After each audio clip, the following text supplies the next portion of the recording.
a fighter in the boxing, for example, you could have more power than your opponent, but the opponent may be more skilled, or Mhm. they may neutralize it. I mean, like Floyd Mayweather, he fought Canelo Alvarez, and clearly Canelo had a lot more power than Floyd Mayweather, but Mayweather neutralized him. He couldn't use it to. Oh, so his style was perfect against Yoda's style. Yeah, that I would Yeah, I'll give that him I that could too. Yeah. that I can yeah, because again, both of them had aggressive style, plus Yoda's style also depended on acrobatics in order to to land and whatnot. So yeah, so it would have definitely been, put it this way, it would be like, again, two aggressive fighters in the ring. Someone's going to get knocked out. You know what I mean? It's not like you're like the classic boxer versus the puncher. Um, but again, who's still going to be more proud now? What did you guys think of? Remember in Attack of the Clones, there was an early scene when they were chasing down the bounty hunter in the city there. Yeah, Uh, the opening scene. yeah, and they were talking about um, you know, Anakin was basically bragging that he was just as good as Yoda or whatever, and then Anakin was like, only in your dreams or something like that. So I don't know if did they. It seemed like, did they have sparring sessions?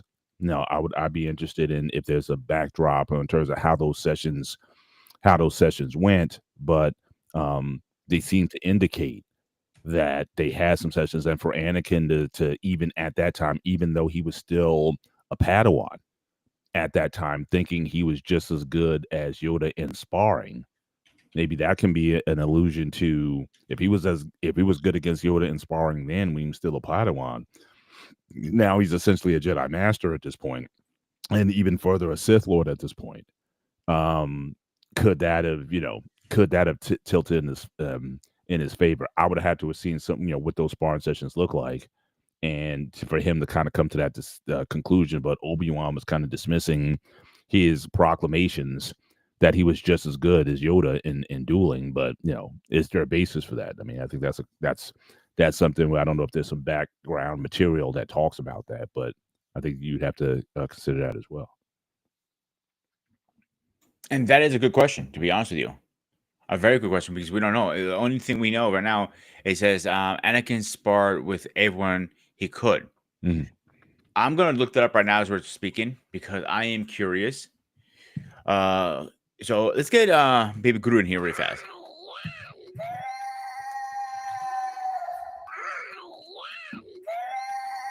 Dave, what's going on, my man? Ladies and gentlemen, there's no good in Africa if you have bears or Congo in the midst. So choose one for me, since I'm African. And that's what I I'm choose bear, very like since I'm in this North America. tonight. Now, if I was not in Africa, I would choose the gorilla or Congo in the midst because I am kind of strongish in a way. So, good don't fit me. Never have, never will. I've been called all kind of names, word of beast. So a beast is not mixed with a tree. So I've been good. Anyway, get to the topic. Topic, I'm not really versed in Star Wars. I told you guys before in the last show we had about Star Wars. I haven't been following up since what 2012 or so. So a lot has been in the gap I could not follow. So it'll be hard for me to contribute to the conversation because growing up I was a Star Wars fan. Yet after a while, until I find the ownership had went from George Lucas to Disney, I gave up on We're it not because talking about that, David. I know you talk about a particular That's a different topic. show coming up. Let's stay on topic. I am trying to stay on topic. I'm trying to say I don't know what to contribute on this part. All Concerning right. Mustafar So and I looked at in my little Chat GPT. If did Yoda spar with Anakin? It says specifically no. Yoda never sparred with Anakin. Yoda did not train Anakin in lightsaber combat. That was mostly Obi-Wan jobs as his master. Mm. So that means he might have had the upper hand. Yoda might have a little bit upper hand because they did not know each other's techniques or moves to like versus Anakin and Obi-Wan. They knew each other's move point to point. If you remember when they were swinging the lightsabers at each other, The reason you saw that was a lot of swinging is when they were going for a down block, for argument's sake, or up or strike. They Mhm. they were going. He was reversing to something else, and the other person was about to counter, and then they were spinning the lightsabers in circles because every time everybody was going to do a move, somebody was blocking each other. That's why it took so long to strike. Mhm. Yeah, I'm not sure if I agree with the AI. Again, that line in, like I said, Attack of the Clones, um, to me alludes to the fact they probably went head to head. Seriously, or at least and train Anakin a little bit, it would be a bit surprising. Mhm. I kind of agree with the last comment that he probably had some time with a lot of those folks. He might have had some time with Mace. He might have had, because again, how then do you at the same time pick the spot? I think his main style was Sarisa was his fighting style. So again, how would which one works with if you don't go up against different ones or find the one that's right for you? I think part of it is going up against different styles and find what works for you naturally. So I would say that they've had some time, even though obviously there's nothing in the movies or in the novelizations that indicate that. But that line still gets me thinking that they probably had some time together. Otherwise, he wouldn't have been um, as easy to assert that he was just as good as Yoda was as a duelist, at least in I my opinion. remember Yoda training Luke Skywalker, not Anakin, but the idea of Anakin and Yoda fighting, I don't think that would be possible because there's a skill set gap between Yoda and Anakin. Even though Anakin was considered to be the chosen one, and he was a fast learner, but the problem is just being a fast learner is not enough to deal with the years of skills and experience that Yoda actually has. So with any type of concept, it will still be a handicap. Mhm. Um, You- Because you gotta think about it in the way understand the storyline of the Star Wars. Great, hang on a second. When he's finished his comment, you go next, okay? Yoda yeah. is considered to be the grandmaster of all the Jedi, if you want to look at it that way. And for a person who considered to be a grandmaster, then you gotta put in concept what kind of skill set that he have that other cannot reach there yet, or they haven't got to that level where Yoda actually can be. And Anakin being the chosen one, he have mastered a lot of skills along the way, but still, it doesn't mean he can match one on one with Yoda. And that's how I look at it logically speaking. But I might be wrong, but when I'm looking at it right now, there was no way Anakin could have won any match against Yoda, no matter where it could be. That's my point of view. All right, great, go ahead. You're saying that Yoda trained Anakin, yeah? But personally, I think Yoda would have still beat him because he would have held back on certain moves, if you get what I'm saying. Mhm. Okay, Um, explain what you mean by that. well,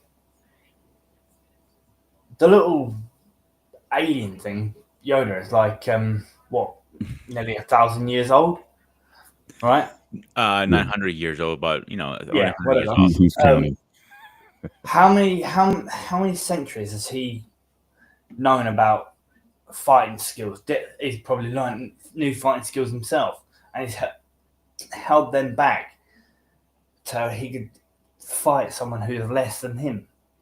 So he gives the fighters like Sky Luke Walker and Anakin enough information so that they would fight and stay alive.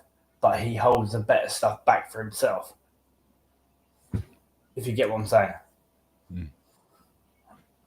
And this backs my story up here. He's also agreeing. Excuse me. Yoda did not train Anakin. Like same thing as my Chat GPT said. Yoda and Anakin had no training together. Right. Now let me Okay. add to that. Let me add to that comment because what he said totally true. Because when he evaluated Anakin, he told them that he considered to be dangerous to your people taking the fear at that time. But what I observed, Yoda's over 900 years old, right? And And I those think you. people keep forgetting. People of that age group have seen century of things and understand and can predict and understand a particular pattern. So sometimes when you're a particular age group, let's say those people who are under his counsel are less than 100 years, and he's over 900. I mean, he has seen 9 centuries. If he tell you something that what it is, and you want to, but not, it's only like saying, have you not forgotten this man outclassed you in wisdom, knowledge, and understanding on multiple scales. He Mhm. sees something that you do not see, no ability to no comprehend. He letting you know that this person will be a liability, not an access. And that could be more than numerous reasons why he didn't train Anakin.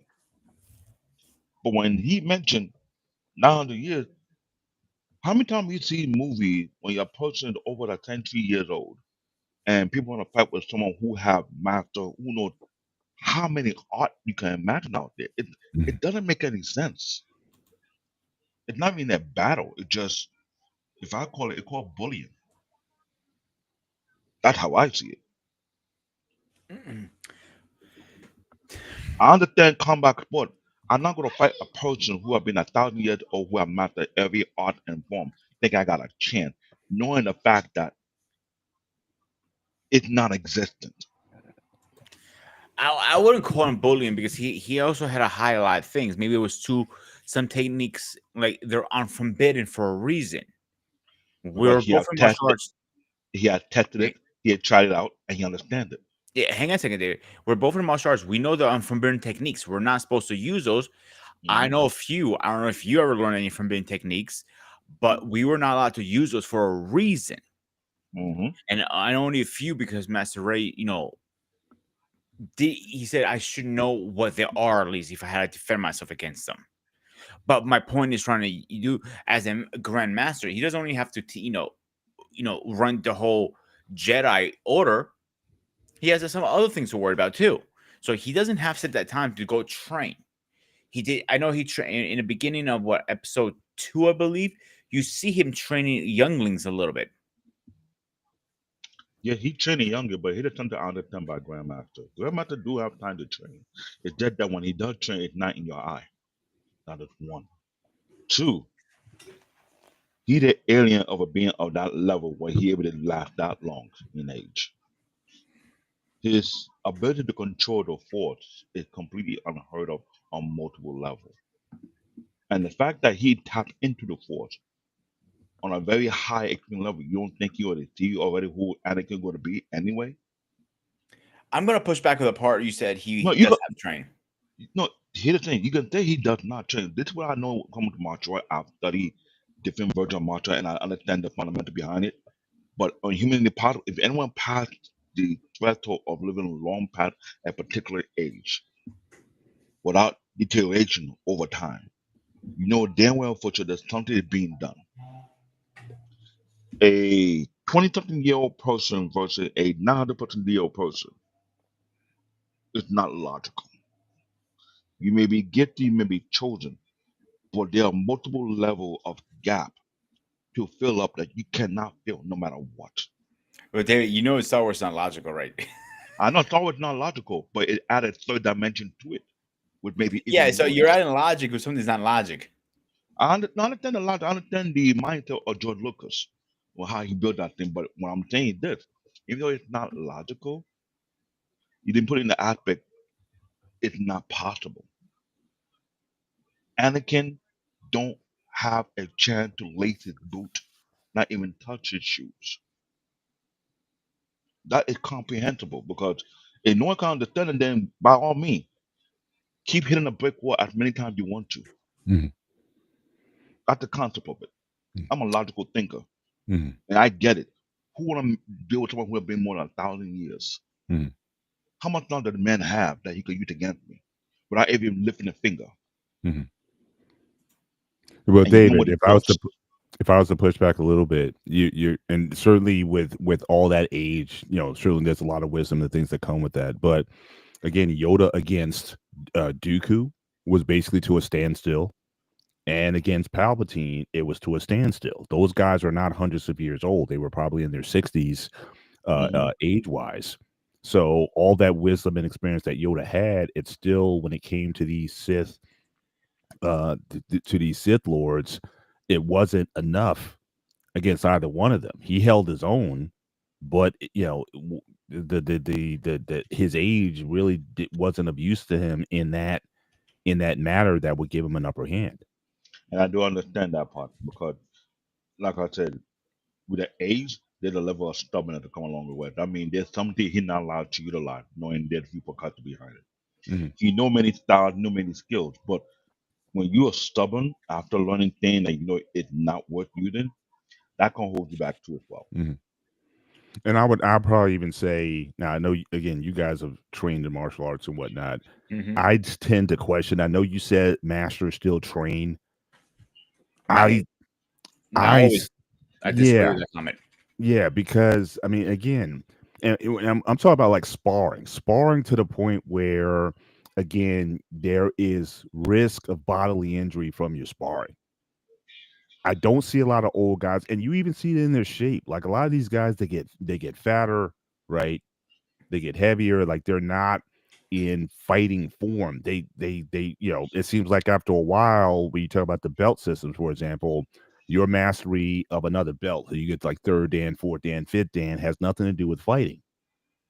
It almost becomes like it becomes a matter of philosophy, not as far as like physical shape or condition. So you're a grandmaster, you're in your 60s. Are you in there looking to have the younger, more aggressive black belts? Are you testing yourself against those guys on a regular basis, basically saying, okay, come at me as hard as you can. And so let So me see if I can stay still in shape in case of one of my students or whatever. And you hope it doesn't happen. Say one of the students say, okay, I think I've exceeded you, and now I want to take you on. And this isn't like lions in the wild where the younger aggressive males run off the older ones. yeah. So I'm gonna answer two questions here. Okay, first, Palpatine was 65 when he faced Yoda. That's one. Two, in the style I was trained under. So remember, my style was a mix from karate and kung fu.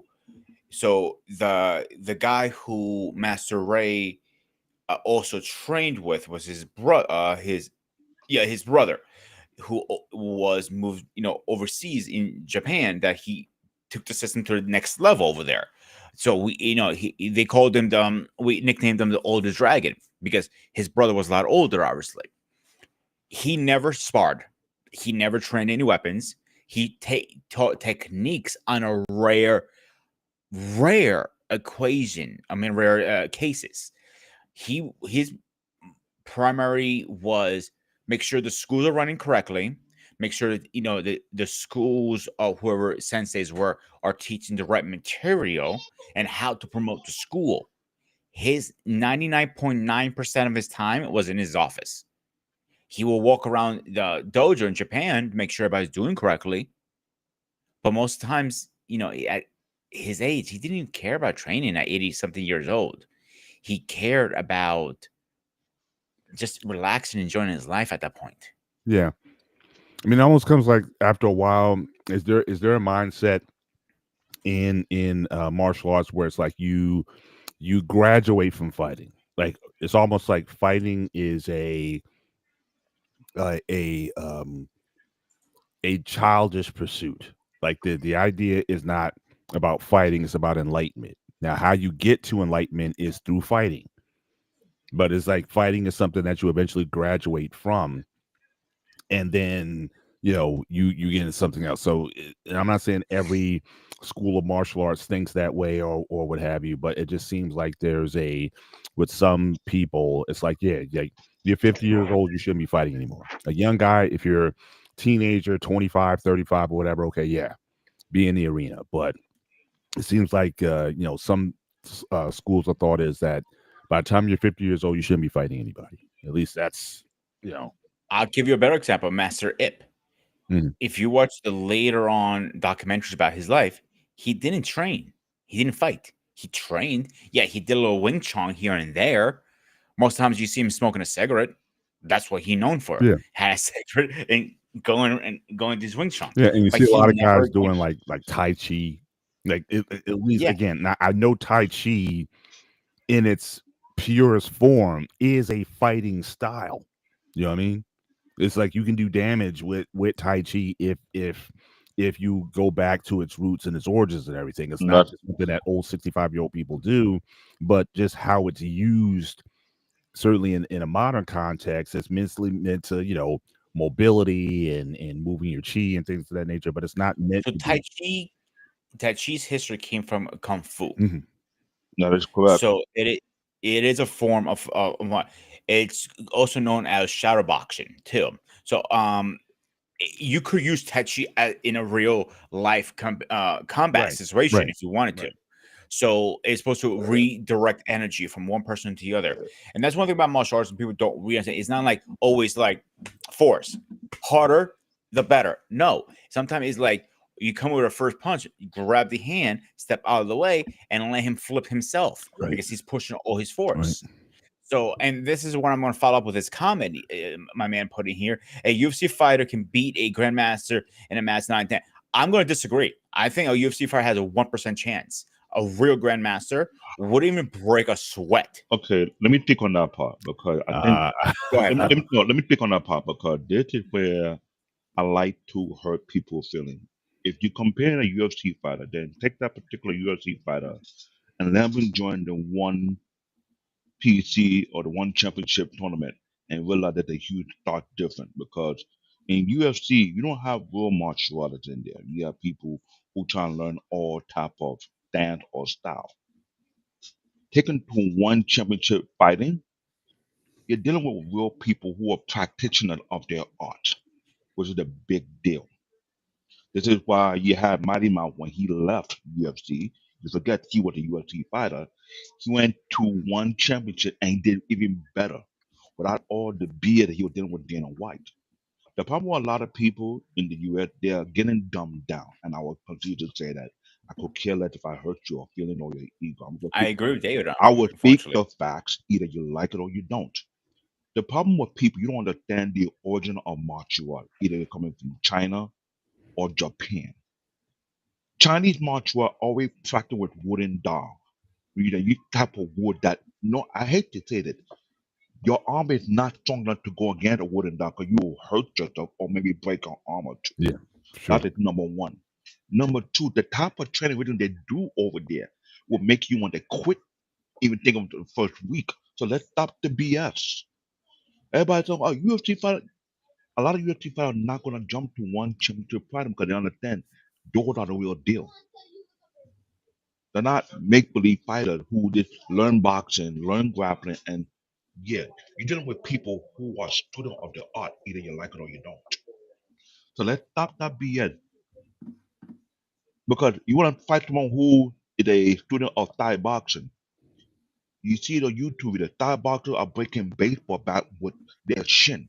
So what if they do that to your own body or an average UFC Yeah, fighter? I'm gonna back up David for this one. If there was a documentary on a History Channel called "The Human Weapon," one of the hosts was a UFC fighter, and when he went to Japan, they were taking wooden baseball bats and literally roundhousing their stomach. He lasted one strike, and that's it. So our friend Wally, here we go. If UFC fighters can beat a grandmaster, why do Dwayne White blocks special art fighters in styles? He's a promoter. Simple. He promotes fights. So if you have a grandmaster who's not part of the UFC kicking all their asses, that's bad for business. Do you agree, Paul? Um, well, beyond that, I think you also have to deal with the sanctioning bodies, right? I mean, that was the thing. Oh yeah, you have to be If you go back to laws the and all that original stuff. Yeah. days of UFC, it was that all open style, the Brazilian Jiu-Jitsu, the wrestlers, the judo guys or whatnot. I'm But gonna cut you off 1 second. yeah, I'm sorry. So before UFC was a UFC, it was called the World Martial Art Facility Federation, right? That used to run the World Martial Art Tournament. They went belly up, and that's where Dana White, under the tables with his partners, scooped it up for pennies. I mean, pennies almost. I mean, I think a couple thousand. He poked them. They went belly up because they were pushing more money out because they loved the art of martial arts so much. They didn't, it wasn't about the money for them. But they forget, if you don't bring money to run all these tournaments, you see their issue now, right? Right, but they were running into issues with sanction because again, it was actually there were groups that were against it. They looked at they said this is barbaric, this is cage fighting, this is this wasn't allowed. So I think they had to modernize it a bit in order to be That I'm accepted and to disagreeing. be sanctioned. These state athletic commissions. So I think they had to Yeah, kind of but get to some sort of standardization. it wasn't the only one they banned. UFC was the first one they were banning the most because there's other promotions that were far worse than UFC. They never come to the state. They stay away from the state for that particular because they style of Mhm. fighting and the type of rule they promote. These politicians will want to block it either you like it or you don't. That's why Yeah. other promotions are doing their competition outside of the United States. Pride PC. We know the history of Pride PC. It came before UFC. This is why a lot of the youngins who are jump into combat sport don't know the history. There's a lot of underground fights that have been going on for decades that it never make and they never come out in the public for a specific reason. The kind of fight they go out there is traditionally life or death situation. That being said, will you have that type of match in the United States? No, the legal ramification? No. Stop it. Unless you understand the history of martial art, it's better to keep your mouth shut. I'm being brutally honest, and I don't care if I'm being disrespectful. When people don't know nothing about martial art, it's better them to shut the hell up on it and start speaking garbage. So when it was the World Martial Art Federation ran the World Martial Art Tournament, to how to enter the tournament, you had to show some type of form that you were actually trained under this instructor, and you do have some type of range in that style. Now, when the UFC came in play, that whole documentation style went right out the garbage. Mhm. Like it became very what was the word I'm looking for? Politic, pretty much, like boxing. Boxing is very politic. Like, you can't disagree with that, Paul. Oh, for sure. It Sure. wasn't like what it was back in the day when even before the Rocky movies, they were okay. Who has the hardest punch? Who's the greatest fighter? It's not. It's who is the dumb Irish guy. People think he's a good fighter. He's a horrible fighter. He's on his back most of the time, and slashing like a fish. He can't fight, but he's the most popular fighter out there. Mhm. Oh, it's about Conor McGregor. Yeah. Who referring to? Yeah. I think he's a horrible fighter. I'll Yeah. say his face. I Well, he don't care. hasn't won a fight in like 7 years. So I mean, 7 That's my point. I mean, but again, he certainly he's got the gift of gab, and certainly he puts himself in a position where you want to see him get beat, or you're a fan of his. It's like there's Yeah. no. So you want to take this, Paul? Said they didn't want to fight UFC type fighters because they didn't like the way they fought. I guess he's asking the. I think he's asking the question. No, what I was saying is that went back before it became what we know as the UFC. It was basically like blood sport. It was all different styles coming together, and a lot of it was brutal. And quite frankly, a lot of it wasn't entertaining because you would get a guy like on the ground, he'd be like in the corner of the cage, and you pound the guy, and it's just blood, and it wasn't entertaining, and certainly when you're talking about the general public, especially mothers who have impressionable kids and whatnot, they didn't want to see that stuff. And so that's when politicians got involved, and they were like, you got to find a way to clean it up. So again, going to a standardized way of fighting, putting restrictions in where you can't have certain strikes, you can't have certain moves. I think it was to help give it some legitimacy. I think they had to borrow from boxing a little bit in terms of how it got sanctioned by Nevada, especially, and then all the locales that UFC typically has shows. But go back and watch those early '90s cage fights that again eventually became UFC. I remember those times where again it wasn't. A lot of people had strong objections to it because of its brutality, and Mhm. and just from a fan perspective, like I said, it really wasn't that entertaining.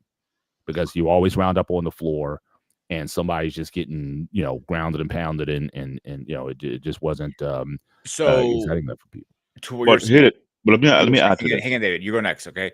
As a commercial fighter, yeah, they had to clean it up. I'm not disagreeing one bit. Like coming with elbow strike down to the head, you can kill somebody with that strike. Right. No joke. Right. Eye gouging, you can destroy someone's vision. So Right. some of these moves had to get banned, like spin kicks or spin elbows. Those spin elbows, you coming around, those can be very dangerous moves to the point you can kill somebody. I'm not even Mhm. joking on that. I'm being dead serious. You can put somebody in the grave by the techniques. Mhm. It was one time a fighter did a spinning heel kick, I believe, was it? And he took him right out. It was the Ultimate Fighter, actually. And and people literally stood up like, wow. And that move is not banned, but a lot of fighters won't use it. It's hard to A, execute, B, to get on target, and 3, to control. It's a very hard technique to get in. Even grandmasters will tell you use it on like a secret weapon cases kind of thing. Mhm. David, go ahead. Here's my thing. This is why I have a pet peeve with people who never study martial art, individually speaking, never got into the realm of martial and understand the range it is. This is why I say dumb people will remain dumb people. Before UFC came into existence, yes, they had the Ultimate Fighting Champ, and what Peter will talk about is actually correct. But before that came to a play, there was other fighting promotion that were taking place outside the United States that people were actually dying.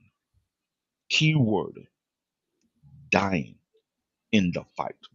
So unless you don't have the patience to do your research on that and find all the promotion before the Pride PT fight, there are multiple underground fights whereby real martial artists normally don't take the heed warning from their sensei not to engage in these underground fights.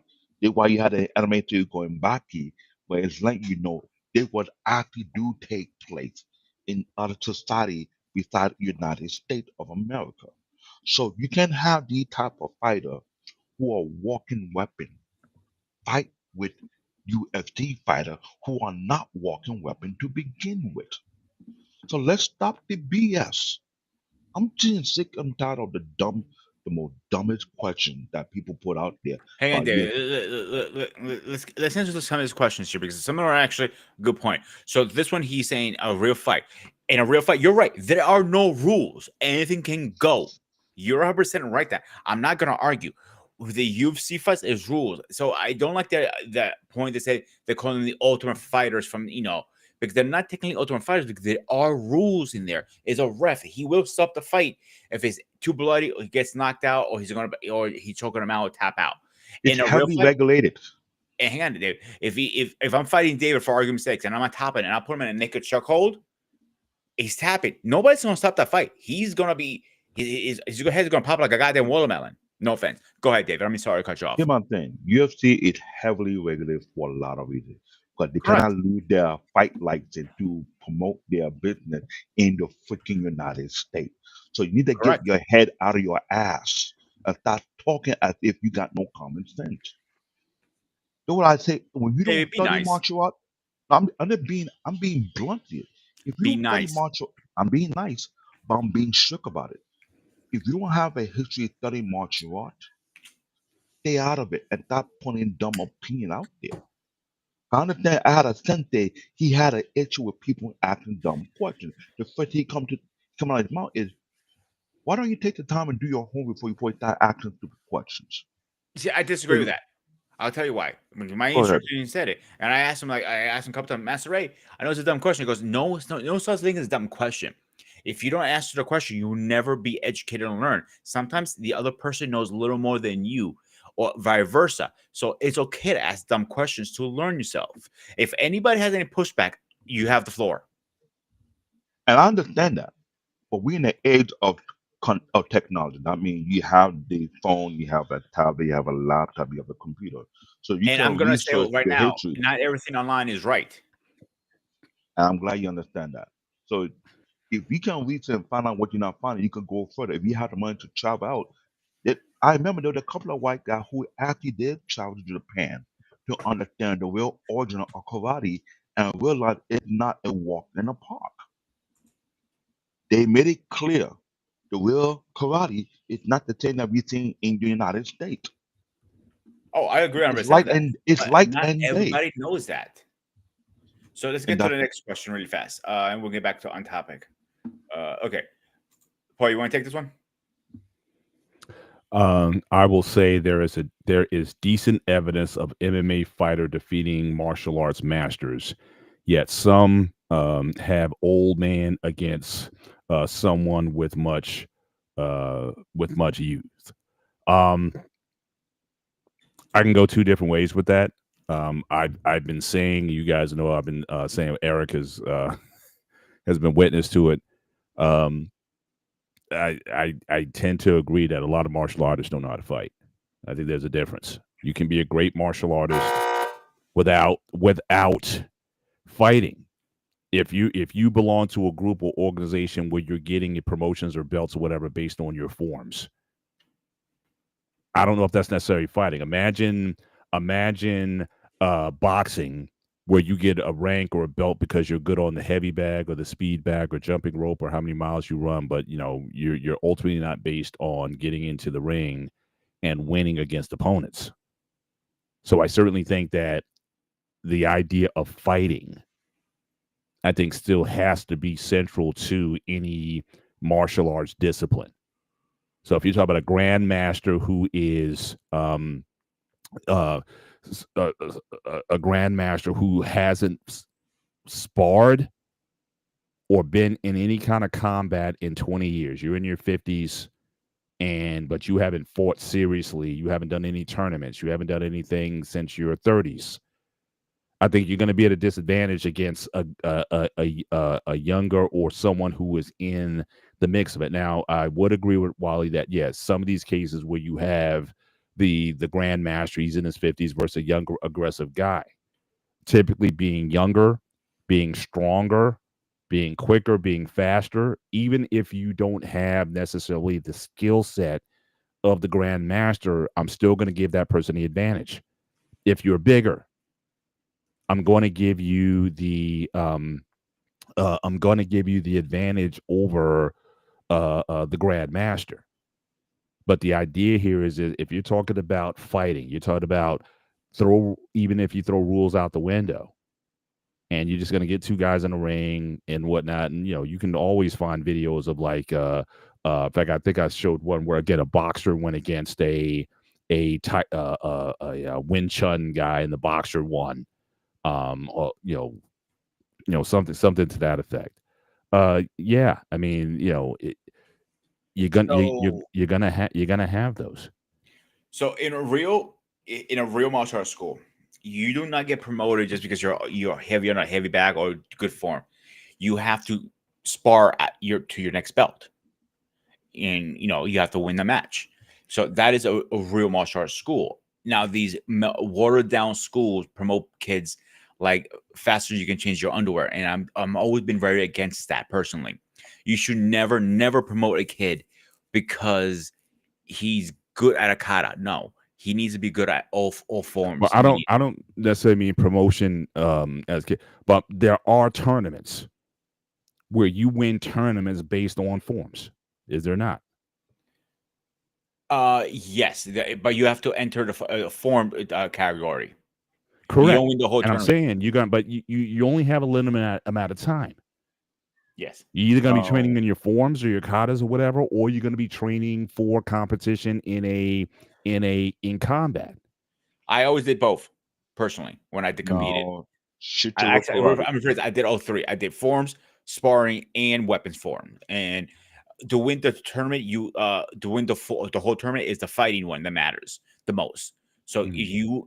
the form and the empty hand form and the weapon form, they're great to win, but that doesn't really win the tournament. The fighting one is the one that makes you win the tournament. Does that Mhm. make sense, Paul? Yeah, Now, for sure. I have to agree with him because Shitara karate, we understand the history, it is kickboxing karate that was based in Japan. My grading required me to spar or almost 7 full contact my opponent. Now, in some cases, if I didn't do well, I had to go back and train all over again before I could get to that next belt. Now, if we study the history of China before they got unified, martial arts schools were competing among themselves, and they were actually doing what they call the life and death fight before they got unified, and they put a particular rule against such things. Japan was no different.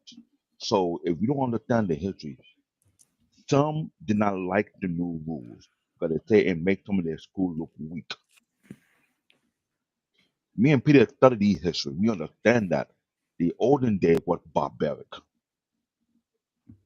A lot of kung fu school, a lot of karate school was not lasting because if you're teaching some whack ass skills and someone from another school beat your student, they'll tell you break your plaque and dismantle. That was the thing that was going on. There's other form of martial art that is even more dangerous based on the practitioner, but at the same token, those kind of fighters are not allowed in a heavily regulated sport like UFC. This is why I say those who are a keyword walking weapon. Do you see anyone on UFC breaking bricks? No. You know how hard it is to break concrete? Talking concrete, what about a brick of ice? Mhm. You can shatter your And fist. You don't know here's the how. thing with also breaking or ice or whatever. It's a show. End of the day, It's a it show, brings but students into the school. It mhm, doesn't help your ranking. It doesn't help anything shape or form. It's just a show. Same thing with forms, katas. It's a show to get people in the door. What really teaches, it comes to the adult classes. The adults don't look at the next rank. The kids do the next rank. The adults are there for more the long run. Oh, I'm going to learn my techniques. I'm going to learn how to defend myself. Yada yada yada. So that's one thing you have to keep in mind. Every age group is different.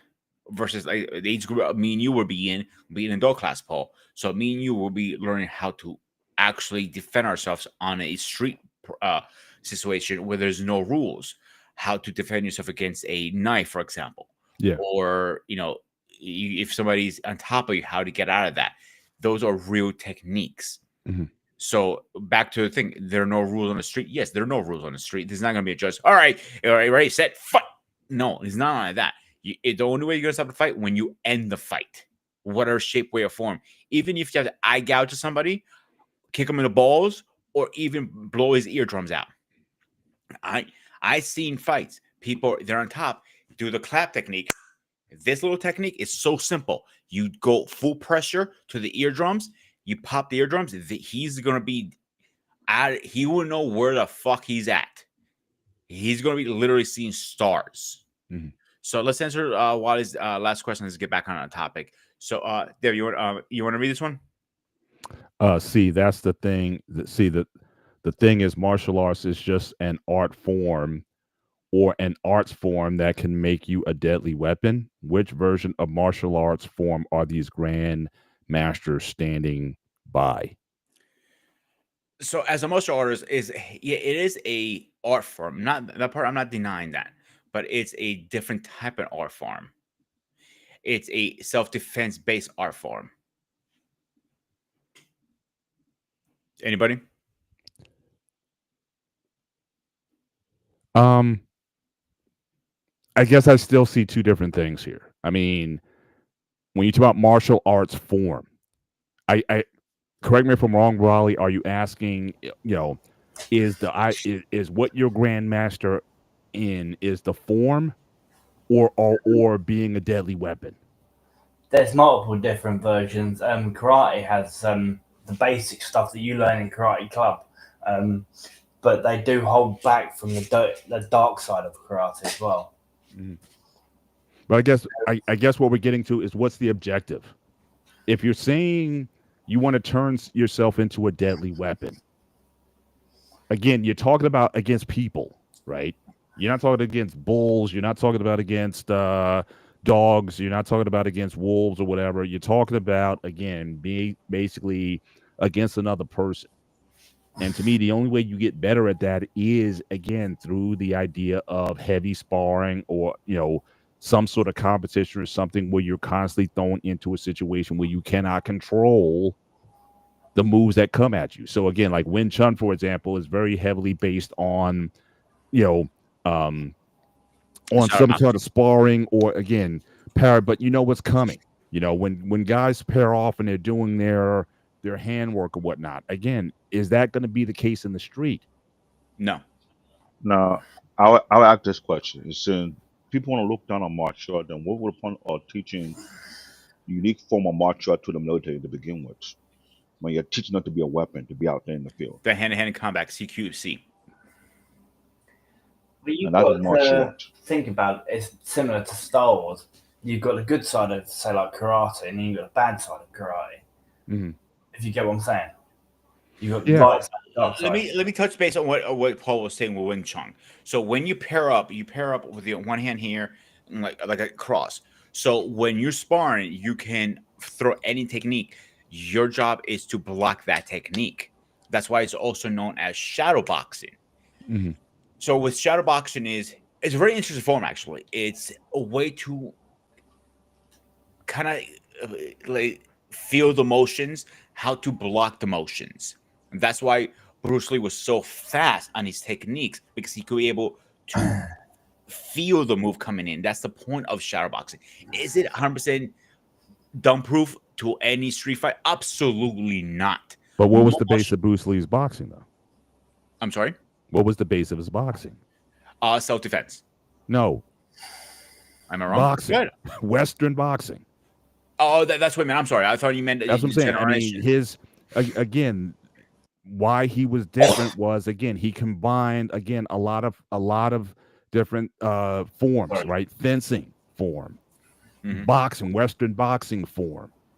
And he can basically combine that into his Jeet Kune Do form. You know what I mean? I have a question. Go ahead. About what Raphael was saying, back to the topic sort of thing. Why didn't Yoda train Anakin? Well, in part because, he was mostly trained by Qui-Gon Jinn. Yeah, but why didn't he train him? He may have been trained by someone else.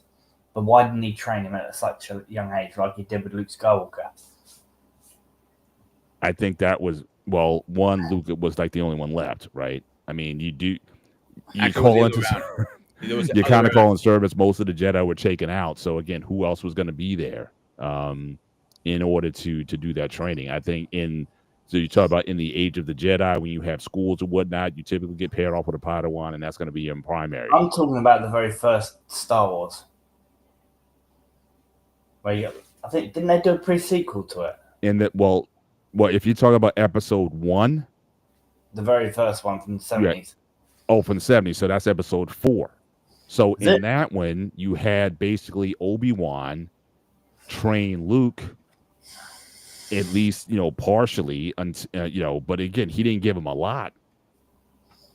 All right. They did the little sparring on the Millennium Falcon or what have you, and, he used the Force at the end to blow up the Death Star or whatnot. So I don't, the training was very limited to what he could do. And then in Empire Strikes Back, the next movie, 1980, he went to Dagobah and he trained under Yoda. But again, the circumstances were very different than what would be ideal in the age of the Jedi, where you had the Jedi Academy and whatnot. And again, you even had Yoda training the younglings early on. And I don't know if it's the thing where does Yoda come in and train the younglings until they get paired off with a Jedi and that person becomes a Padawan?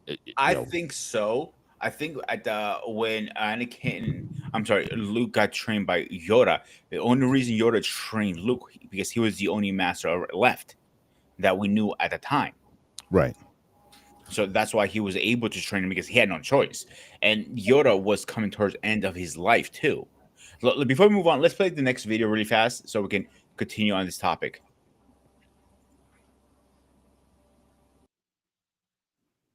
Oh, wrong button. Please.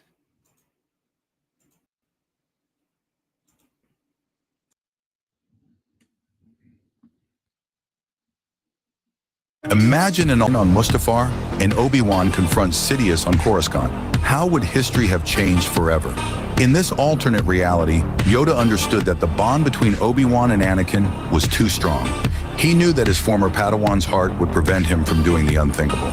So he chose to go to Mustafar himself, leaving Obi-Wan with the task of confronting Darth Sidious on Coruscant. On Mustafar, Yoda found Anakin completely consumed by the dark side. He did not try to reason with him. He saw nothing but a threat to be eliminated. The battle was fierce, burning, fueled by hatred. But Yoda, focused, calm, and emotionally detached, ultimately gained the upper hand. He struck the fatal blow. Anakin Skywalker died on the spot, never becoming Vader, his body left to the flames of the lava. Meanwhile, Obi-Wan faced Sidious. He fought with all the courage of a true Jedi, but the Sith Lord's power was overwhelming. Despite a brief moment where he managed to wound his opponent, he was defeated, impaled by the Emperor's blade. He died a hero, sacrificing his life to slow the rise of evil. Furious at the loss of Anakin, Sidious sought a new apprentice and turned to Darth Maul. The former Zabrak, broken but still alive, accepted to return under his former master's wing. Together, they imposed their reign through the newly formed empire. Yoda, burdened but resolute, exiled himself to Dagobah. With him, he took young Luke Skywalker, whom he chose to raise in secret, far from the Imperial eye. Leia, meanwhile, grew up on Alderaan with the Organos, destined to become the voice of hope in the Senate.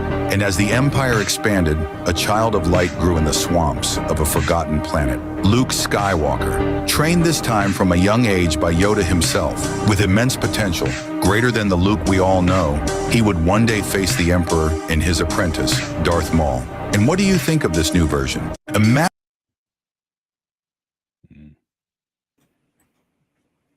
What are you guys on that? Go ahead, Paul. You go first. I agree with the latter part. I think the Emperor would have taken care of Obi-Wan relatively easily. So he would have been just a martyr in that sense. As far as Yoda raising Luke on Dagobah, I don't know. And again, I don't know. Well, I would say this. I think generally speaking, Jedi are chosen at young ages, but I still think there's sort of a nurturing bond that has to be established. I mean, Luke had his Uncle Ben and Aunt Beru, again, to give like that motherly nurturing. I don't think he could have took him certainly as a newborn. I think that the environment didn't facilitate that. What was Luke going to eat? He couldn't be, fed. I just think that would be a very hard existence for a human being to grow up in that environment. And so I think there's, I think that, I think they needed to, have a bond. And from what I understand, just in terms of Jedi canon, it's like if they identify someone who's force sensitive, they go to the parents and they kind of explain the situation to them. They take them young, but not not too young where they have to like basically feed them. You know what I mean? Change diapers and all that kind of that sort of thing. So I don't think that latter scenario with Yoda raising Luke, I don't think that works. I don't think he has the capacity for it. I don't think the environment would be hospitable to it.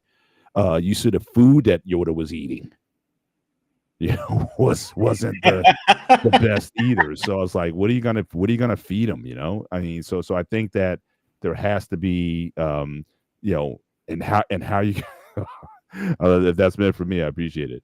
But I think that, I think that latter scenario. I think you're not far from the truth. I don't think it's far fetched. But I don't. Let me rephrase that. I don't think it's impossible. I think it's more far fetched because, like I said, how will he raise a young human being, an infant, pretty much, versus his own species? Because his own species can eat worms and all that's not nasty stuff. Versus a human being, he needs a specific diet. It's different raising your alien species versus a human species. So I think that would have been an issue. If you told me Obi-Wan took him and trained him, yeah, I can believe that. That's more reality to me than anything. Go ahead, David. Let me push back. For Yoda to train Luke Skywalker, it's very believable. When you talk about But that not to aspect, train him. what It's when not you to talk about train him. that, when you talk about the aspect of eating, let's not forget we live on a planet whereby everyone in this planet don't eat the same thing. So you got to put that in perspective right now. Yeah, we Human, might not eat the no, same no, thing, no. but we're I close know, to it. but here it. I'm being logical about it. Humans have been known to adapt to certain environment they have put themselves into, or they've been put into, either we like it or not. History had dictated that already. So when I see that video and I see that logic, yes, it's trained of Yoda want to train a young human being, but we all do know where over the period of time, whatever a human in any unique environment, they learn to adapt in that particular place. Before we had the food that we are eating today, what were people of yesterday was eating? Depending on the North America, South America, Asia, and so on and so forth. We gotta put that in perspective because if we don't unlock ourselves with that type of one track thinking, you're saying that it's not possible. It is possible. It's just that he's not gonna be eating the food that his regular human being folk will be eating. It will be completely off. That is understandable. And I get that. Because what we eat here is not the same food they eat in India or in Singapore or in But Japan it's or similar, at least. maybe similar, but it's not the same. Because people who have traveled out there will say the same thing about the cuisine. It's always something different. So when I look in my mind, is this: you gotta pick them up, fine. He train them. That means that is a how would I put it? Luke will be giving knowledge, insight, wisdom, and training that many other wit they could have. That'll be an unfair advantage. I mean, with everything Yoda knows and understand, he will pass it down to Luke. Luke will be continue to be a walking weapon. So Mhm. he'll be way more powerful than he was in the original timeline. That would be the case. That's number one. The dietary, I would not want to ask what he was eating because I know when humans be put in different situations, they learn to adapt and they get used to it. That is the norm. It will be like we had a guy who did a show about surviving the wilderness. What do you think he'll put in his mouth? But again, but the premise, David, isn't. I can see again at a certain time. We're talking about a newborn. I know it's crazy. You're not even like. You're I not mean, putting it one to one you're not together. even wean. The baby's not even weaned. Like typically, you're gonna leave the baby on the mother's milk until a certain time. That is correct. So I'm saying, and Jedi didn't do that. Jedi's were not raising infants. In the height of the Jedi Order, when a kid, whether you be 5, 6, 7, something like that, that is when they went to and identified a kid, and that's when they went to them. But they've been potty trained by that point. When you saw the younglings in episode 3, you saw that they, I mean, in episode 2, again, those kids, again, they were like 5, 6, 7. And like I told Not infants. I mean, again, you're and not I told Jedi you aren't changing diapers. I took that in context. I said, you know what? I understand it, but another term. Desperate time call for desperate measure. So in that situation, the that he was given, he had to use what he has. I understand it seemed off. It seemed a little bit barbaric. It seemed unhumanly impossible, but we gotta think out the box. And David, I'll be honest, I'm gonna back up Paul. I don't think Yoda would have the patience or the abilities to raise him correctly. Obi-Wan would have more the patience and ability because of the species that are so similar. So because he was human species, I'm not saying he Obi-Wan is from Earth or whatever. Maybe it was other Earth species out there too that we don't know about. But I think Obi-Wan will be the best candidate to raise him correctly and properly. Mhm. And I think Paul is going to back me up on this one. Yeah, and I think, but even Obi-Wan didn't raise him, right? What did he Again, do? he took him to Tatooine so he could be raised by his uncle Ben and Aunt Beru until a certain time. But again, he stayed watchful. He watched them growing up. He was always in the background and always in the shadows. But Jedi, by their very order, is interesting. They could not even give what a child needed. Because again, the idea of attachment and nurturing and whatnot, that was not part of the Jedi way. The code. So again, to take a child away from its mother too early, or whoever the nurturing parent or pair was, Anakin needed his mom at least for a certain amount of time. Now the problem was that did he have too much attachment? Is the question at the end of the day. It says neither of them were allowed to raise them from neither one of them was allowed to raise them from a young age. Yeah, I mean, you gotta, there has to be that time, but to put a baby in those conditions, that is dangerous to the core. I mean, it's like everywhere you go on Dagobah, I mean, you would have to be you'd have to watch them 24/7, because you got bugs, you got all these species and all of these creepy crawly things all the way around and whatnot. How do you shield them from that?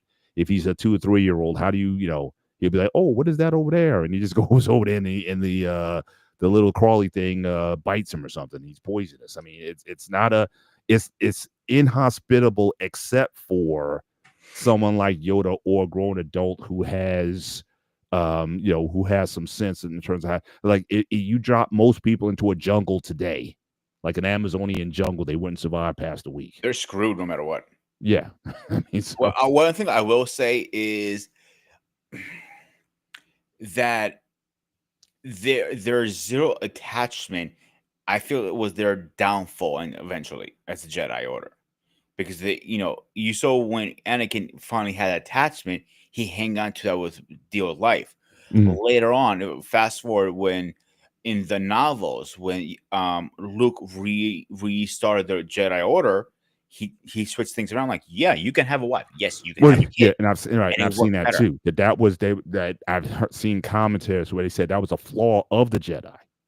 Which one? You try the idea of not having attachment, like you couldn't have a wife. You couldn't. Okay, yeah, I agree with that. That ultimately that's one of the things that was a flaw in Jedi thinking, that you had to be raised like a monk, but to have a families and whatnot, that these are good and decent things. And it's interesting. I mean, somebody has to be supplying the Jedi, the raw material, the persons.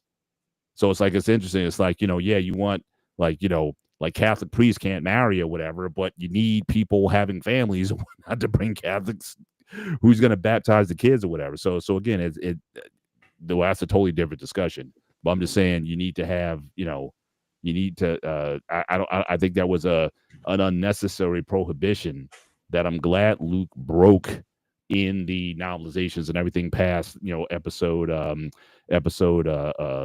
6, to say, hey, it's okay. You can have families and children and whatnot and still be committed to the Jedi Order. So, so Wally.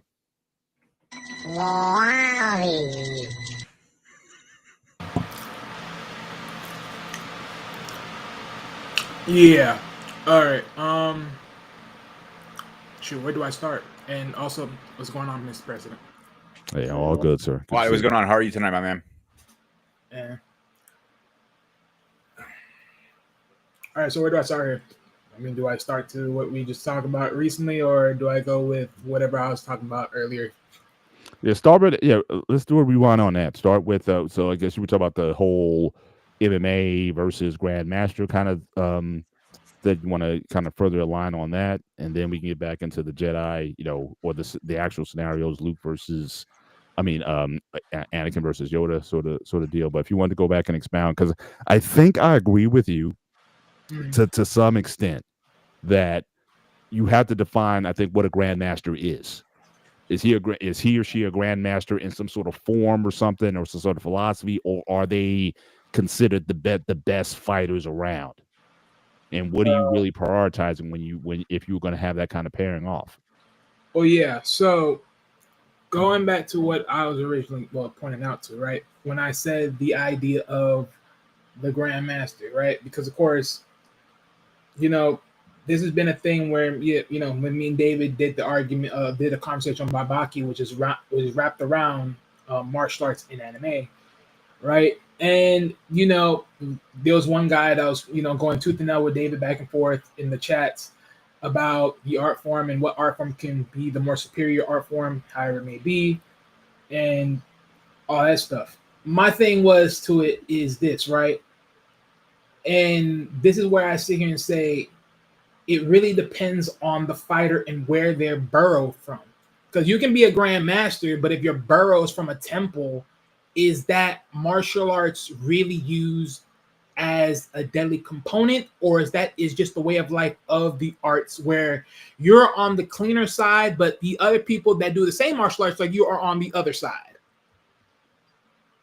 And that's why I'm like, well, which one are which? Is like, are you the one that is like you're showing the fruit of it, or are you the one that's showing the deadly side of it? Because I can see both sides. I can see like just like how y'all brought it up about kids doing karate and all this other stuff. It's like, yeah, y'all can show the fruit of it. That doesn't mean you're showing the other side of it. Because usually what do most people would tell you, right? Like even like for instance, Perfect Practice from a movie's perspective, right? If anyone ever watched Never Back Down, the trainer, right, that taught the young kid, the young teenager, he said never use these skills in an actual fight. Well, why? Because he wasn't teaching you for that purpose to use it, because he knows it's deadly, especially in the intensity of what he shows in the training. So he knows it can be deadly, but he only trains you to have, in a sense, defense skill set, right? To train, have some type of discipline about yourself, everything else. But ultimately, all in all, he knows good and well that if he were to flip the switch, this can be used deadly. And if you look at the fight, you can tell it's just the same way. So I'm like, well, that's why I'm looking at the grandmasters or just anyone with a disciplined art. Because my thing is, when we see you and say, well, like Raphael said in the chat, I've seen countless MMA fighters outbeat grandmasters. And granted, there is videos out there you can go find that is very true. It's very true. Now, granted, some of these grandmasters are older, but then, of course, to like where Raphael said, how much grandmasters do you know that are actually younger? And that's just whole another tangent. Discipline and focus. Okay, thank you, Mandrell. Discipline and focus. But that's my whole point. So to an ideal portion, when you look at other type of martial arts movies like Jean-Claude Van Damme being where he was in those deep, dark underground tournaments, those where you probably find the real guys. But then that's my whole point. Is like you don't really know what you know until you actually deal with the actual person that's willing to go there.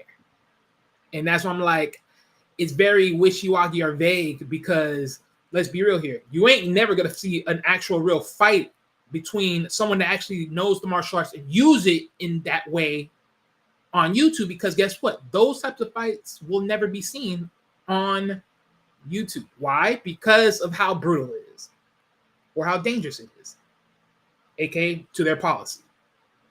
So unless you actually are there or you actually are part of those things, you don't know. But one thing I will sit here and say, because my brother has been into the martial arts training as for Muay Thai or Thai box or Thai kickboxing or Thai box, all that, or one or the other, but more likely all three, right?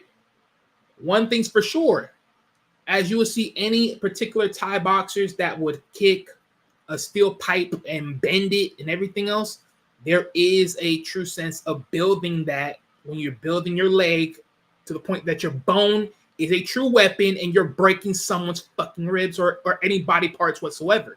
I agree 100% on that. And I would know this because I remember me and my brother were slap boxing with each other.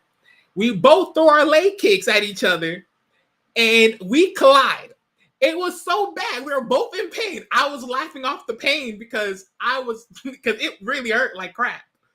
Because he really trains. Now, granted, I'm not someone that trains, but one thing's for sure is I'm someone that does some type of form of martial arts to an extent to where I have some knowledge. But ultimately, all in all, my brother is more of a true fluent person that actually does the martial arts training. So if it was any much more, if my legs or my bones were any more weaker than they were, he probably would have snapped my leg that day. And that's what happens when you're an average Joe. Wally, before you move on, I want to show this video really fast. This is a grandmaster.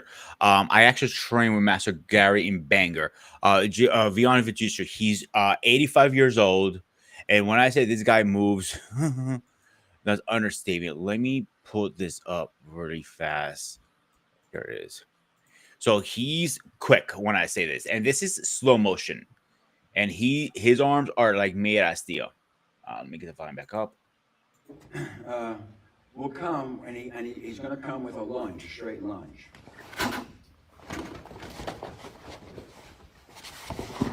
And this is slow motion. Well, yeah, that's training motion. Exactly. So 85 years old, and when he goes in full motion, it's a whole different ball game. You know what I'm saying? Explode. So actually, there's 3 hits. Go ahead, Wally. Finish what you were saying. Well, no, finish off the video. But even to this, because, right, I can understand these ideas of training and everything else, but that's like, again, this is more so leading to the actual, it's one thing for practice, is one thing for execution. Because see what everything he's doing, it's like saying that the other guy's not going to do nothing at all in that attempt. Absolutely, yeah. This is training purposes, of course. Well, yeah, but that's my whole point, because just looking at everything he's doing is like, okay, are you trying to tell me I'm not going to do anything else other than let you do all that by yourself? Which is one of the reasons why I don't like a lot of demonstration videos, period. Like that, who's the guy who Master Wong? Like he's probably like the biggest guy out there, right? Have you ever seen like a Master Wong video? Yeah, I know what you're talking about. Yeah, so I mean that guy, constantly, that's how he built his platform, just showing this stuff. But again, to Wally's point, guys are just standing there.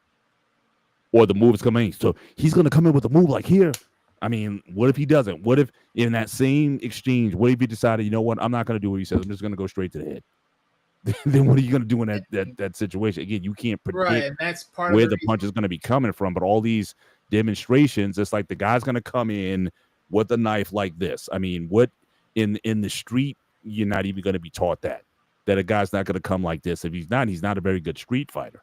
Right. Yeah. And granted, don't get me wrong, I'm not saying like these classes don't teach some form of, some sort of self-defense or anything, but it's like at the same time, you don't know everything that someone's going to do. So there's always got to be some form of improvising. Because let's be honest, if I just some random person that comes in and looks at this and say, okay, well, someone comes in and try to do something, right?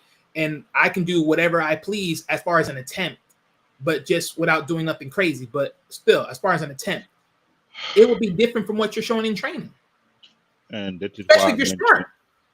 And that's why I mentioned, you look in the military, I know Manjo would come up, you explain to you, when they're trained martial art in the military standpoint, they have people sparring and they train them to get used to the movement, meaning it's not the same kind of training you train a civilian. Either you're learning Krav Maga or learning some other close corner combat style. They're having both sides practice to know how to anticipate another person's move. That's why I did the sparring part. I'm not gonna lie. Like he said, I kicked my senpai's shin several times.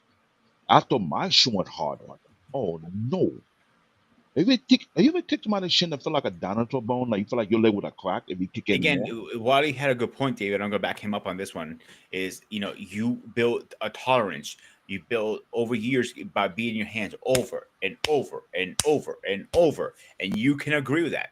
So when these guys throw a roundhouse kick, it feels like a goddamn metal bat is going through your groin, because they're trained like that. Same thing with Professor Garrity.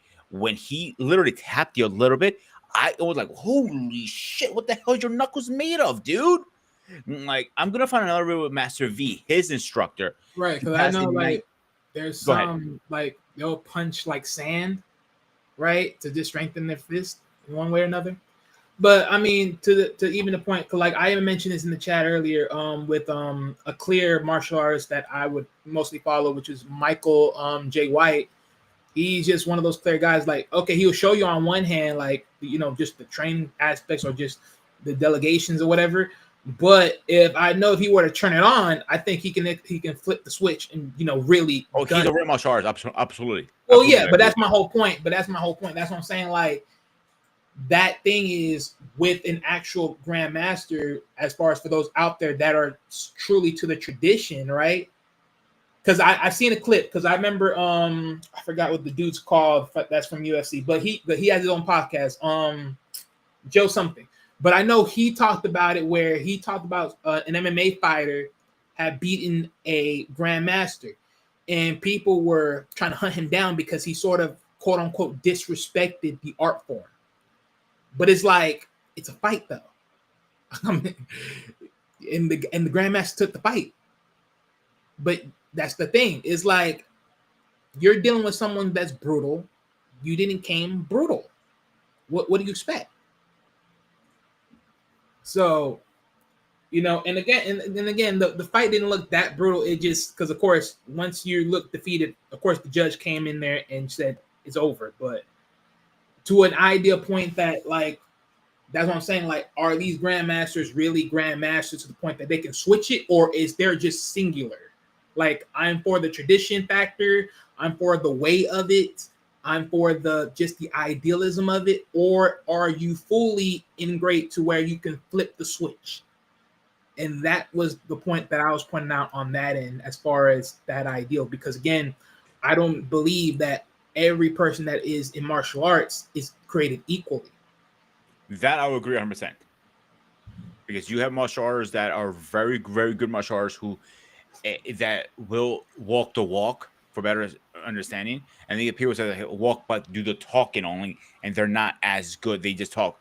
Well, there are also martial artists, and I hate to say this, that have, let's say, four master degrees, and you ask them where they train, and they got the degree offline. So you got to be very careful who you learn from that. But we're hitting our 10-minute mark. And that's sometimes Right, finish your statement and get our final thoughts after that.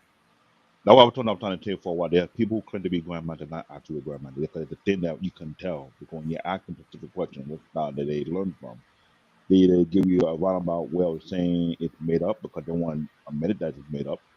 Because let's be real, just like we have in school, we have martial arts school, they're not legit martial arts school. And what Wally said is totally true. Real martial artists, if they were to turn it on, you have to pray that they can hold back. But I know that you cannot defend yourself no more. Because there's some masters that are nice, and there are some, they got this very sadistic side of them. Meaning they like to see people go through pain. So you have to be careful what you ask yourself. Anyway, I knew when I found my master, no offense, he let me know that, oh, you got to continue to train you. You got to continue to push yourself. You cannot stop. It's a lifestyle. And that's why I was telling myself before I came back to the US, it was better for me to move to Japan or stay where I'm at, because one, you cannot be lazy with the art form. Me and Peter both know this very, very well. This is not an art form when when you feel like it, you just do it. When you don't feel like you don't do it. This is the lifestyle that people before us have made it their everyday living. Constantly training. While they say you're punching sand. From punching sand, you punching. If I was to watch, I would be punching tree barks every day. I'll be in the forest just punching it till my knuckles blue. I get used to that. So how many people think you find them go to the forest punching trees to the point where their fist is used to it? Like, come on, let's be real here. That's why I say when it comes to martial art is not a simple topic just to gloss and make a mockery. If that's the case, then why would they teach you to the military? What would be the point of it then? All right, let's start our final thoughts. Greg, you go first. Paul, David, and Wally. Down about Man Joe says to try to make it. Greg, you're up. I've got to watch more of the shows to understand what you guys were on about. Sorry. Sorry. I've got to watch more of the shows. That's all right. But you watched, did you at least watch the original Star Wars episodes 4, 5, and 6? Did you watch those? Or how many Star Wars movies have you seen, Craig? I've only seen 2, which are the ones that are said in private chat. Empire Gotcha. Strikes Back and Return of the Jedi. They're the only ones that I remember.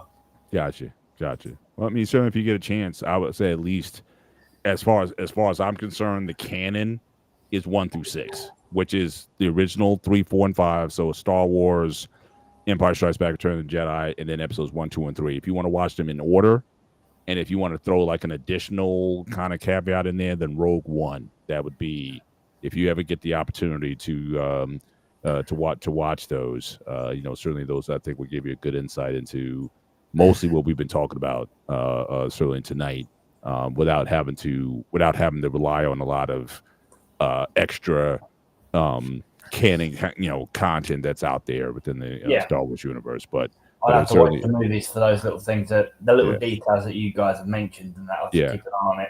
Through and I think the- you'll enjoy it. I mean, if you get the time, I think you'll find it worthwhile.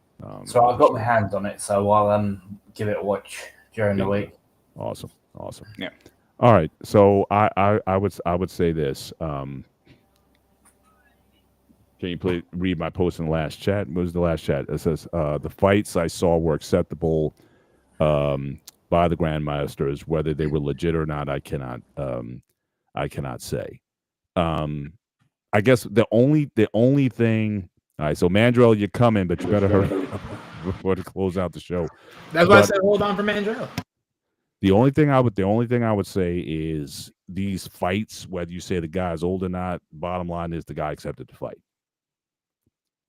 So my thing. Oh, he's talking about. You gotta go back a little bit. We can address this. I mean, if we have the time. So I'm trying to find yeah, it right 3 quick. quotes from I guess one of the novelizations. So if you can go back and find those. So it's 3 in a row. It's like 3, 4 in a row.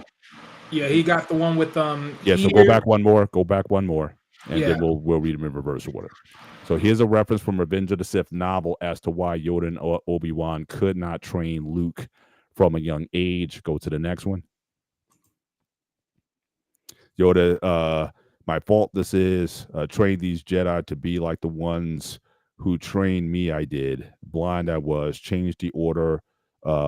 Did not because I let it change. I did not. So again, I guess he was confined by his era. Easier said than done, my old friend. Love is the answer to darkness. Hopefully he means making love is easier. I guess that's what he's saying. But I think that's part of it too. It's like you have to have a nurturing environment. You can't just produce Jedi like you do like a machine plant or something like that. You have to have a nurturing component. But the whole idea of Jedi Order, talking about detachment and that sort of thing, I think that I think needed to change. But Yoda, because of the old ways, wasn't willing to let it change that way. Like I said, they were more like monks, but you got to have that component of caring or about people and whatnot. Love ultimately does drive that. So I think Yoda kind of recognized the problem, but it wasn't until Luke with the new Jedi Order he actually was able to change the change that. But by then, most of the Order's wiped out, so he could do anything he wanted in that regard. So I think that's it's hard sometimes to change old institutions and institutional thinking, and Yoda certainly wasn't oblivious to that. But I appreciate you putting that quote in there, Raphael. I think that was certainly a good. I think that was a good response to it. Yeah, it says, "Love is the answer to darkness." It was Luke's love that brought Anakin back. Facts, also. Yeah, I mean, Right. so It was dark. He was pretty much in a dark place, going into darkness. 100%. But that's and that's my thing. Cause I'll even add to this.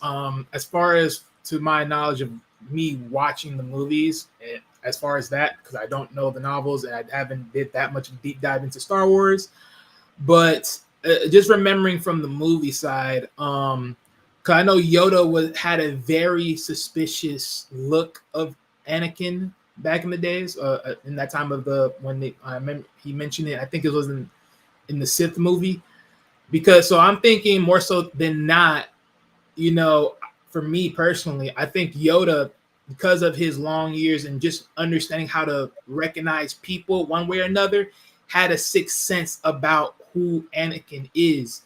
And in a lot of cases, we don't know. I mean, for me, I don't know a lot of the back history of a lot of people. But one thing is, when you find Anakin, he was with them. He had a parent, which is his mother. right?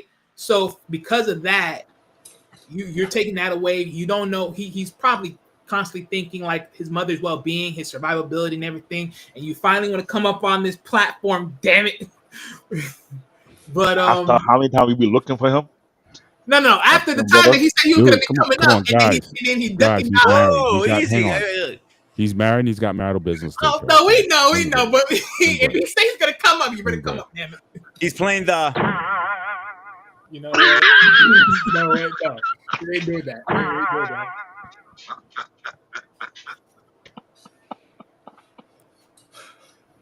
Hello, sir. How are you? All right, Joe, you got the floor. Let me About to hear close this out. out. So Let me hear hang this on. out. Let him get his thoughts in before we All close right, it out. Go ahead.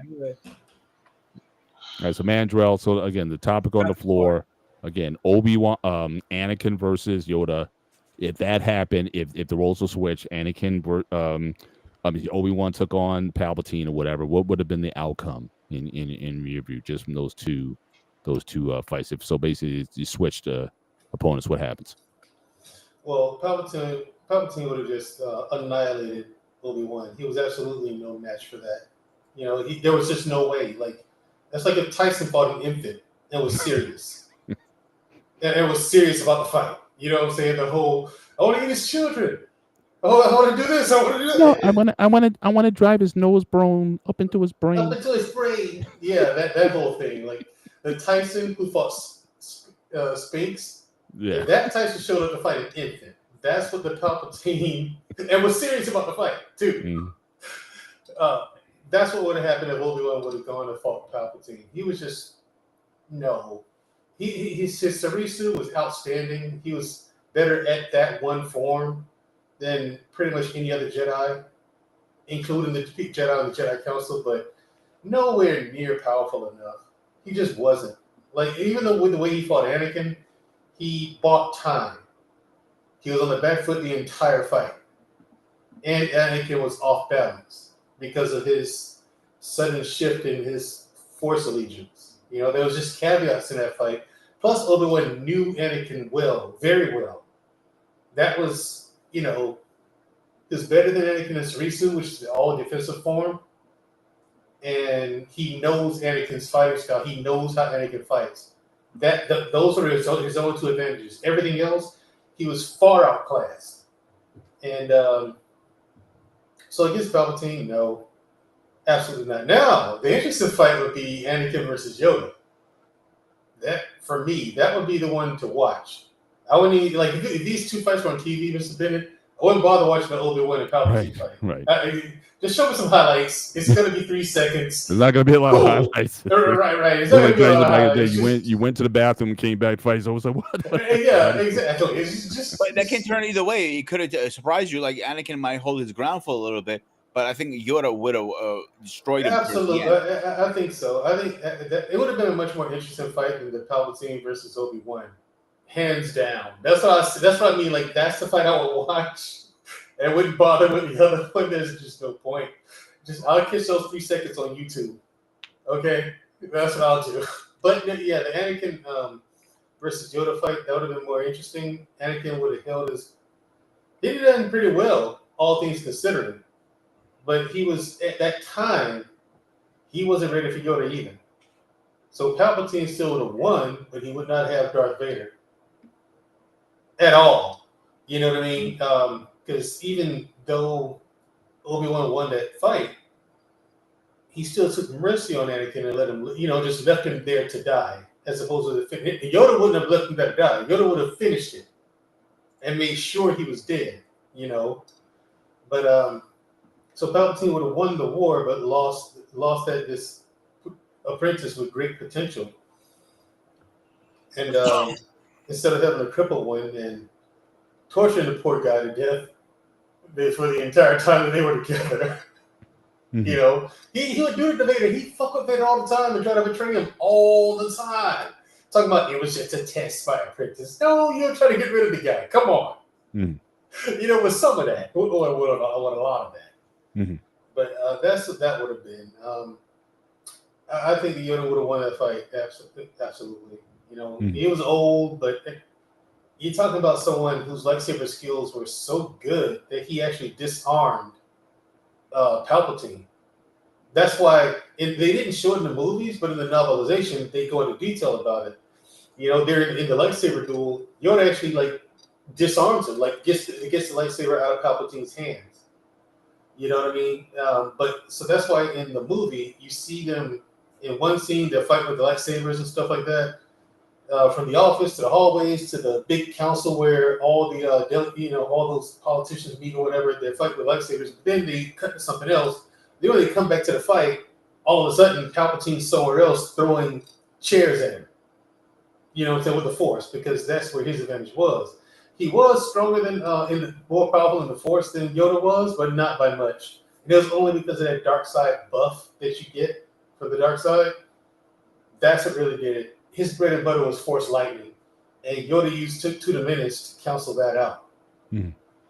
You know what I mean? So even though he was a little bit more powerful than Yoda in the Force, Yoda kind of understood. During that fight, Yoda started to understand just how bad things were. He said, yo, man, we fucked all the way up. Like, basically, they said, I'm paraphrasing. He knew that the Jedi as a whole, they messed all the way up, because how do you not see something this powerful? You've been in the same room with this guy a bunch of times. You had no clue. Like, yeah, I mean, Yoda. I mean, you did have in Clones where he kind of looks at him like it's in one of the opening scenes when they're in the when they're in Palpatine's chamber, and Yoda kind of gives him a look like something's there, but he couldn't pinpoint it. You know what I mean? That was he didn't trust him because he thought he was up to something politically. Like, he thought the guy was after power. But him being a Sith. Never had an inkling.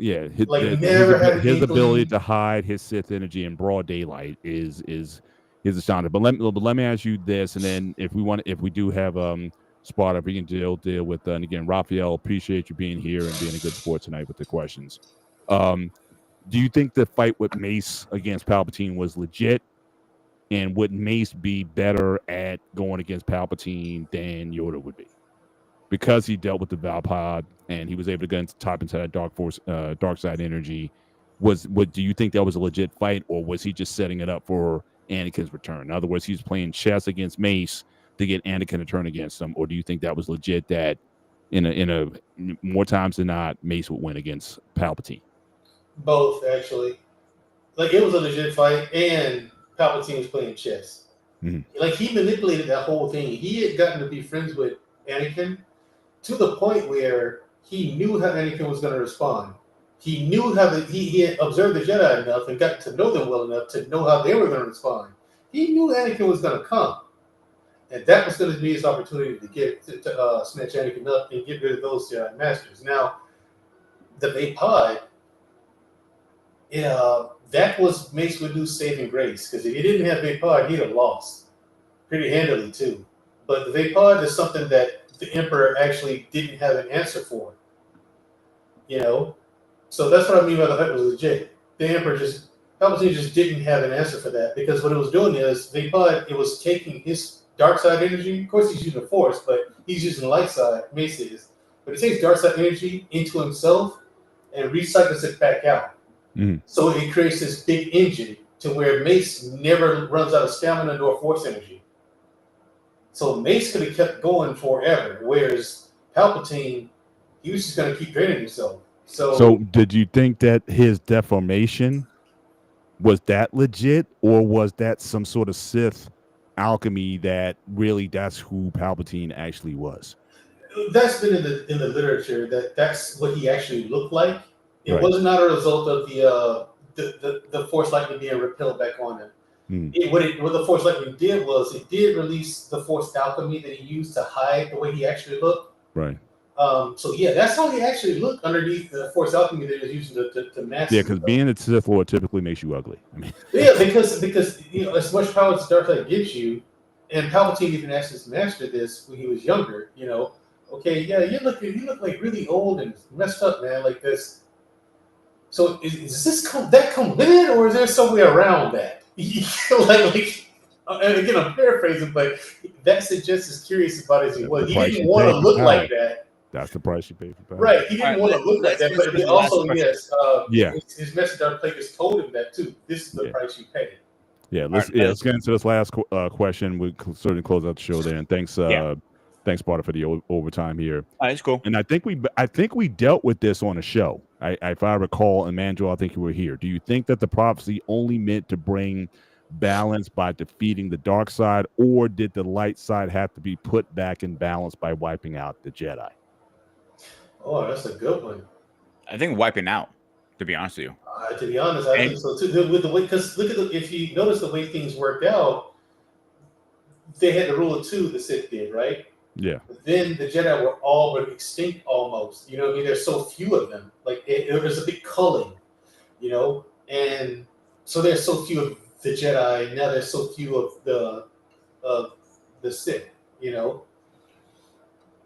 And but after that generation comes Luke Skywalker's generation, where he allows his students to have. I think you guys touched on this early. He allowed them to have relationships and love and be angry and hate. But Luke taught them what to do with those emotions, like a parent with a child. You know, you lose, yeah, but you don't let that ruin your day. You know, you don't break all the way down because you lost something or lost a game or whatever. You know, you deal with the loss. You deal with love. He taught his students how to deal with emotions and properly apply them. That's why his Jedi Order was so much more powerful than Yoda's. Like everyone was way more powerful than the Jedi of during the Clone Wars. Luke Skywalker's Jedi Order was, and that's why Luke Skywalker was such. He went to the point of his approach to the Force was understanding it.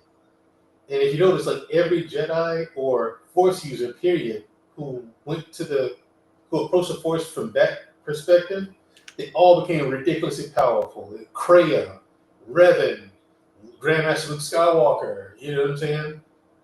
These are people that you got Valkorian, you know, he was a Sith, a natural born Sith, like from the red skin, yellow eyes, he was black hair, he was born that way, an actual Sith. He got to the point where he was like, he just wanted to, instead of trying to control it, understand it. And everyone who's ever done that have become like just the most powerful Force rulers in galactic history. So Luke had the right approach, the right philosophy. You guys touched on it too with actual martial arts. Like it's one reason why you got so many like karate practitioners from the old Ryukyu kingdom that we now know as Okinawa. They beat the shit out of those kung fu guys from China. Like their approach, their philosophy and application of what they learned is the philosophy is what governs how you apply your discipline in combat. That's why you got like mixed martial artists go and beat the shit out of these Wing Chun guys. Like they stick to one style and then they apply it. And Wing Chun can work in certain applications. Yeah. But it's not the answer to everything. Same thing with Taekwondo, you know. Everything has its weaknesses, but that's why you don't commit to just one style if you're going to be an actual fighter. You know, but karate, but karate was one of those things that evolved. Like they were making quantum leaps of combat and martial arts over the since it existed. Karate did. It's an real karate is an all-encompassing style. You guys have heard me say that before. It is. It just keeps evolving. Karate practitioners keep learning new ways to apply what they learn in actual combat. That's why those karate guys, you can punch them in the chest 8,000 times. You know what I mean? They just sit there like, so what? Yeah. All right. But yeah, the philosophy is different. Yeah. Andrew, I appreciate you coming up. Hopefully you can show up sooner than later next time. So hopefully you coming out of your honeymoon phase very soon, like because I know some people are complaining. Yeah. But it's I'm complaining. Baby Groot down here. So Bear Paul. Yeah, whatever. Let's do a quick schedule update and let's get the hell out of here. Okay, tomorrow we have a call-in show on the gray area. So if you have beef with us, call in and have your say in it. What is that? Monday, we'd love to have you if you want to come up tomorrow night. I mean Sunday night. Yeah, definitely. Love to have you. I'll try. Let's see what we got tomorrow. But we'll talk about that Eubank fight real quick. You know, tomorrow. Okay. Yeah, because he didn't show up. I was like, this is a very, very different guy than the last fight. Very different person that showed up. Like what, 38? Yeah. No, if we'll all talk the about facts hang are on there. to that. We'll talk about it tomorrow. We'll Yeah. talk So about it Monday we're off back on Tuesday. Today's topic is we're not good enough. Break the cycle. Hold that thoughts. Then on Wednesday, Sean will be talking about shyness. And on Thursday, you have a topic yet, Paul? Because I have changed the way you have up here. We're probably going to do, if Coach is available, then we'll do a little part 2 on youth athletics. Again, the cost, the real behind the game, Okay. the cost of it. Because I didn't get a chance to get his perspective from last week. I would love to get it this week as well. So we'll probably visit that if he's not coaching a game. All right. David, do you guys have a topic for Friday? We will present that to you within Monday's meeting if we have one, or we'll just send it. Yeah, we will have one Monday. All No right, problem. then, Yeah, and for next week's show on the Hangout will be old school versus new school technology evolution of it. So that should be a little fun, conversation. Except that, guys, any final words, anybody, before we go? That'll be good. All right, guys, as always, this was Spartan SU Network. I am the Spartan. He is the UK brother. He is Mr. President. Baby Groot, Wally, There, Paul. Mooner down there. Or As Congo always, the Mist. As always, stay fresh, stay safe, and I'll see you guys on the next one.